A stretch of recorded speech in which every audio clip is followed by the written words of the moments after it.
লঙ্কা দিয়েছি। সবাই কি বন্ধুরা জানো লাউ তরকারি চিংড়ি মাছ মানে রাঁধুনি আর ওদিকে সর্ষের তেল আর অল্প ওপরে একটা লঙ্কা আর রাঁধুনি দিয়েছে, তাই তো? হলুদ দিয়ে দিয়েছি। লাউ তরকারিতে রাঁধুনি ফোড়ন দিলে দারুণ টেস্ট আছে। চিংড়ি মাছ দিয়ে হচ্ছে এটা বাঙালি খাওয়া। আজকে তো সবকিছুই দেখলাম চিংড়ি মাছের মধ্যে। বাঙালি খাওয়া আমাদের জায়গা, আমরা তো থাকি হারোয়ায়, উত্তর 24 পরগনা হারোয়া মাছের জায়গা।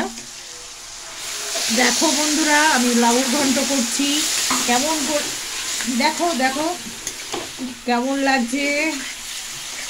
খেতে তো খুব দারুণ হবে, তোমরাও তো রান্না করো এরকম রান্না করো আর আমাকে একটু এরকম রান্না দেখার জন্য আমাদেরকে একটু সাবস্ক্রাইব করো, কমেন্ট করো, লাইক করো। কোনো প্রবলেম হলে আমি জানাতে বলেছি কমেন্টে। বাটি চচ্চড়ি হচ্ছে চিংড়ি মাছে।